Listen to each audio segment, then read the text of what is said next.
are substantially different from plain food from hypermarket, plain or meat, plain eggs and fermented dairies just from hypermarket? Is there a big difference? I would like to hope that there is not, but I do think that there may be. And I'll explain that. I mean, the food that I eat mostly comes from a supermarket. Okay. And you know, meat is expensive these days. Most of what I eat is grain-fed. I do buy pasture-raised eggs most of the time, but I just go to regular supermarkets here in the United States. I have a good friend of mine. He's very active on Twitter and on Instagram, Dr. Sean O'Mara.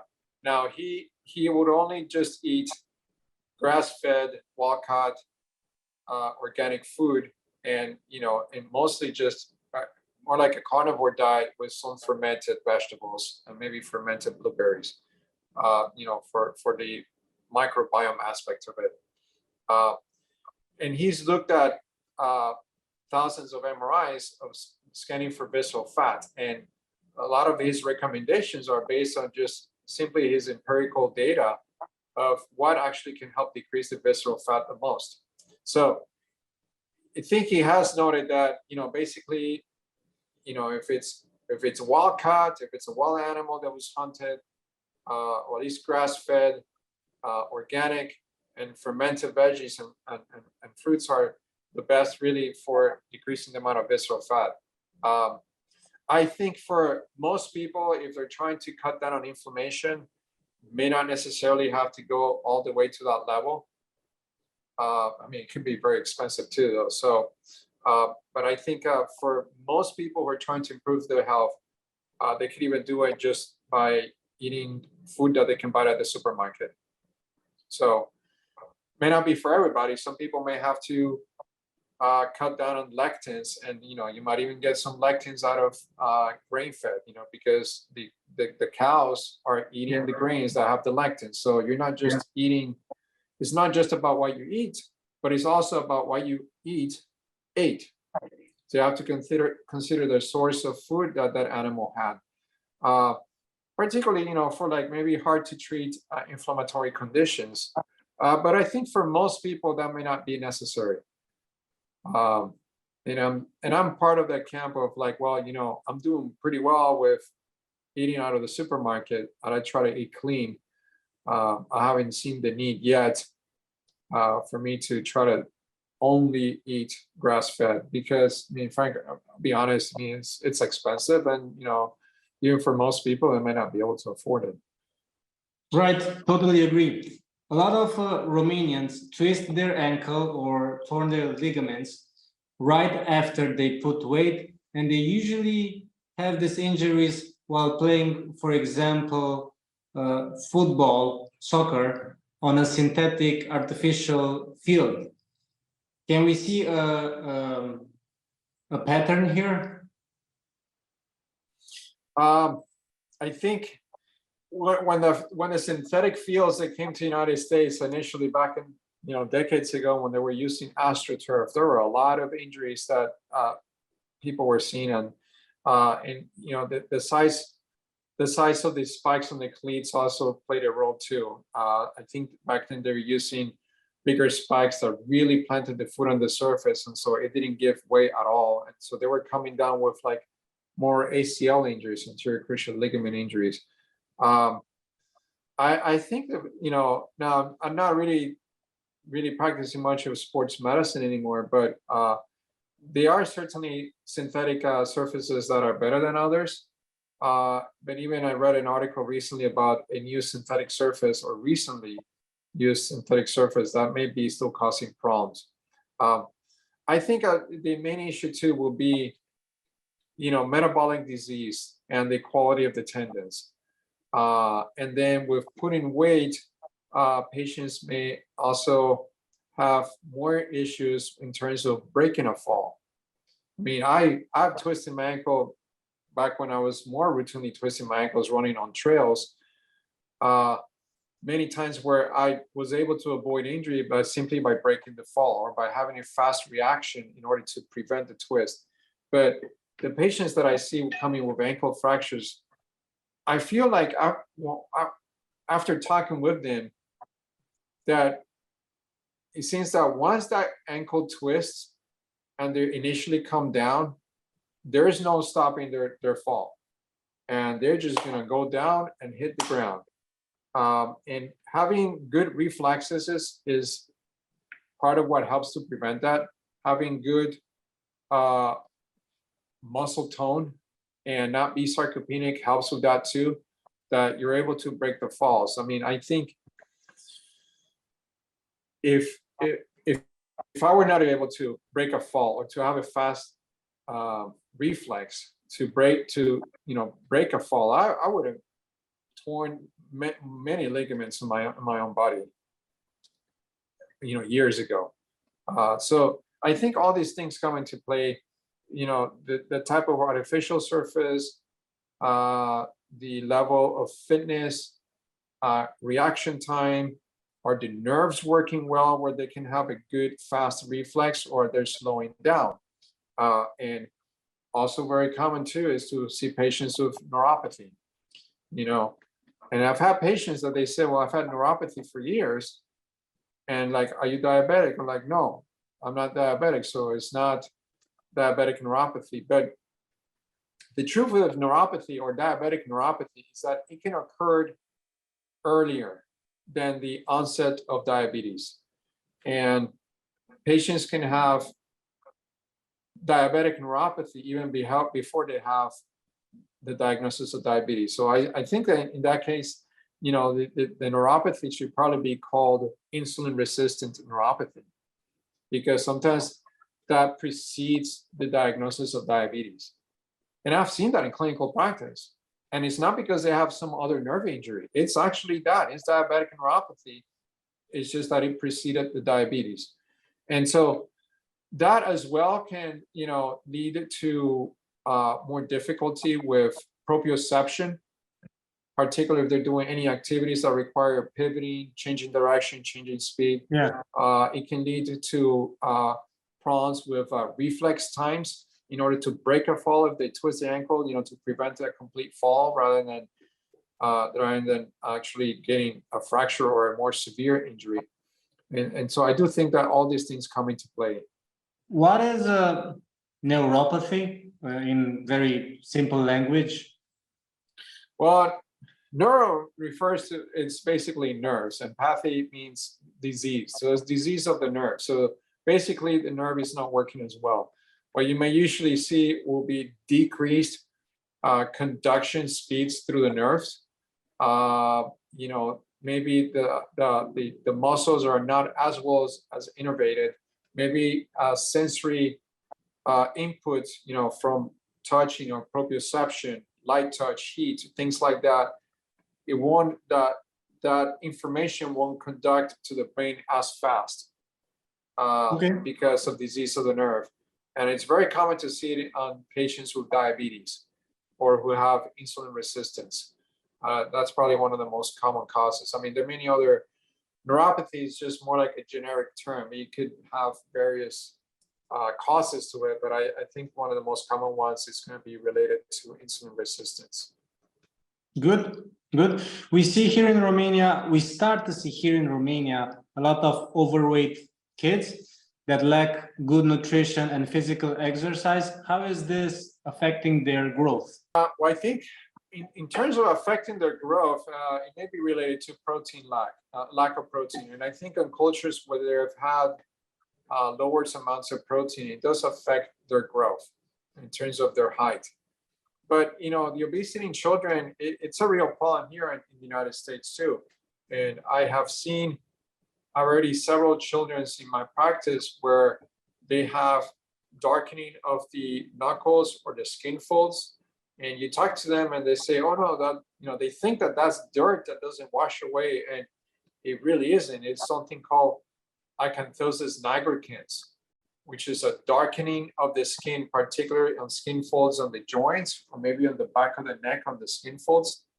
And these are usually indicative of underlying insulin resistance.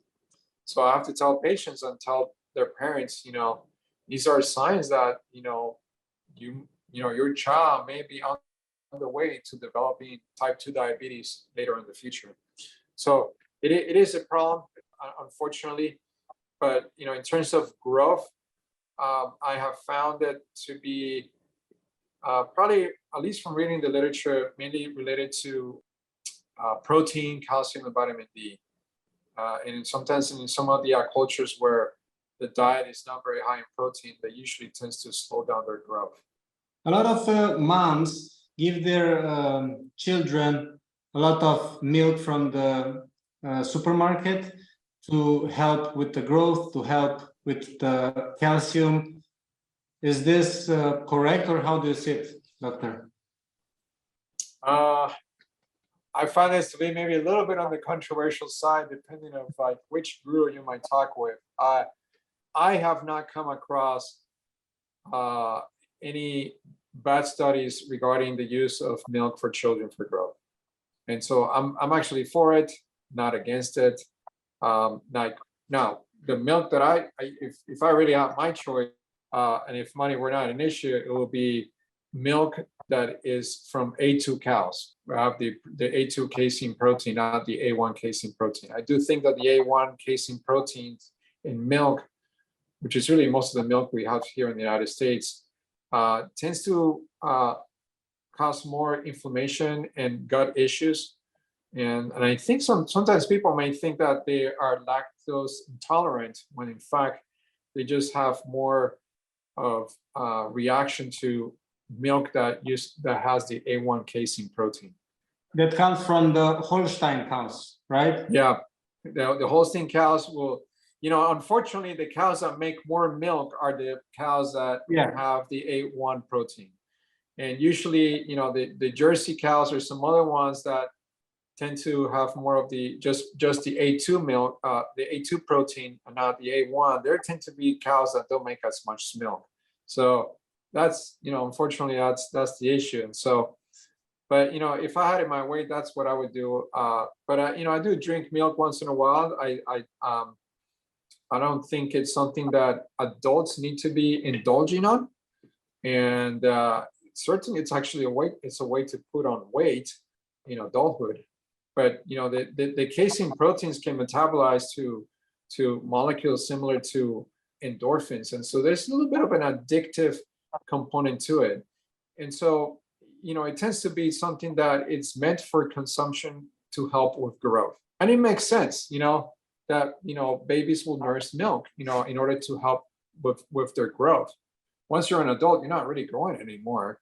So I'm not against milk in adults, but I probably should just be used in small amounts for moderation. But I think for children it can certainly be helpful though. And I've looked at studies that, and I think maybe studies out of India, that it certainly can help with bone growth for the children. And would you recommend it, or what's your opinion regarding raw milk or pasteurized milk, or it doesn't matter? Yeah, that's kind of tricky. And I almost mentioned that, but I decided not to. I think the pasteurization process, as well as maybe A1 milk, A1 casein protein milk, can lead to some inflammation and gut issues. The problem is that, pasteurization came about for a reason, though. Back in the days when, we had sweatshops, over a century ago, and then the milk was getting contaminated, and then, people were dying from contamination. Well, I think if the milk is well sourced, then I think raw milk can be beneficial. But this is one of those issues where you don't want the pendulum to swing too far to the other side, where you say, well, pasteurized milk is a problem, it's causing gut issues on people, you're better off drinking raw milk.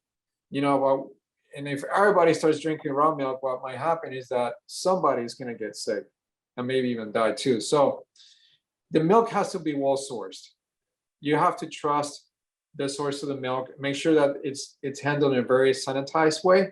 And I've had raw milk myself, and I can tell you that it was actually quite amazing. This A2 milk that a patient of mine brought me, and her husband brought me, they had just got in the milk that morning.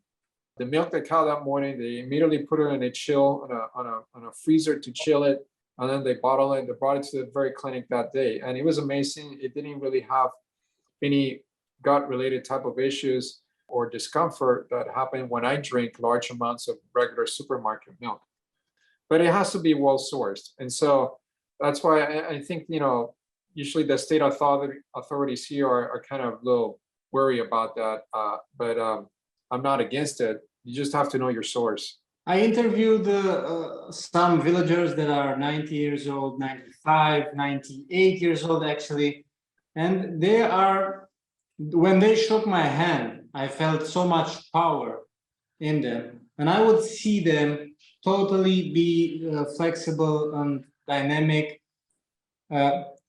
while I see other generations like having 70 years old, and they're pretty much stiff. Can we learn something from our elders regarding nutrition, regarding lifestyle, regarding development?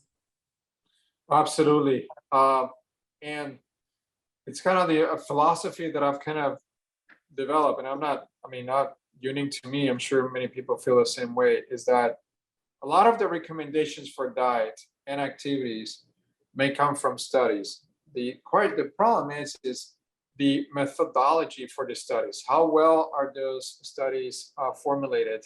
And even more importantly, who's funding them? Because a lot of these studies are going to get funded by people, by entities who will have some sort of financial gain. And what we have neglected is just using common sense, logic, and reason. And so what we have to do is become what I call food philosophers. Okay, does it make sense to take the fat away from the milk and turn it into skim milk? I mean, babies are not drinking skim milk out of the breast of their moms. They're drinking whole milk, right? Raw, unpasteurized. Does it make sense to blame ancestral foods like meat, these conditions that I have developed only in the last 150 years? Okay, so I feel like a lot of the recommendations just don't make sense, and a lot of the studies can have confounding variables. Usually the studies blaming red meat are actually have confounding variables. The people who were eating meat were also smoking and drinking more and generally just living a worse lifestyle, and then they want to blame the meat for that when the problems, their health problems, were caused by all these other issues. And so I think it's important to develop what I would call a food philosophy. Does it make sense to be removing the fat of the milk? Does it make sense to be removing the meat from our diet? Does it make sense to be blaming ancestral foods for our modern problems? If a food is bad for your teeth, is it possible that it could also be bad for the rest of your body? And so, a lot of the foods that we eat today, cereals and breads and things like that, they get metabolized in the mouth by bacteria, which then lead to cavities, but, a diet that is just consistent of like meat, eggs, low carbohydrate foods, usually will not lead to dental problems. And so, absolutely, we have to, our mindset needs to be to follow an ancestral diet. What were our ancestors back 200 years ago? Now, maybe they were not living long lives because they didn't have antibiotics, they didn't have sanitary conditions, or they didn't have hospitals that were able to treat, an acute infection. But they didn't have all these chronic diseases that we have now. Heart disease, type 2 diabetes, obesity. They were almost essentially non-existent. So, we should be eating foods that they were consuming. And then you only then make changes if there's compelling evidence to make changes. Now, the fruits that we have today are not the same fruits that they had 200 years ago. Yeah. Okay, so you can't just say, well, they were eating fruits, so I'm going to continue eating fruits. Well, you might have to make change on how you eat a fruit. The current fruits that we have in the supermarkets are hybrids that the fruit companies develop in order to get more sugar in them, to get more fructose on them. The fructose is going to be very sweet. I even remember when I was a child, the grapes were like dark and they were like this small. this is when I was growing up as a child in Puerto Rico and then in Miami. Now the grapes are huge and they all look the same. They don't have seeds. They don't have seeds. So the fruits are not even looking the same compared to when I was a child. And these ones are just more like little sugar bombs. And so we have to consider into the fact that they're not really the same fruits. So maybe we should change a little bit of how much we eat them. Maybe we eat them less, or only go for the fruits that have a low glycemic load, or just try to eat them like our ancestors did, which was like seasonal. But our base, our foundation should be an ancestral diet.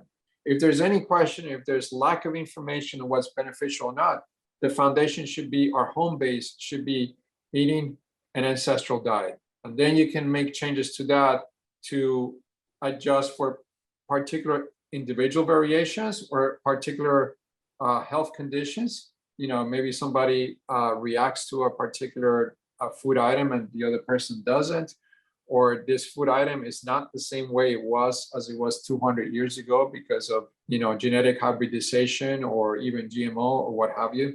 But the foundation should be an ancestral diet.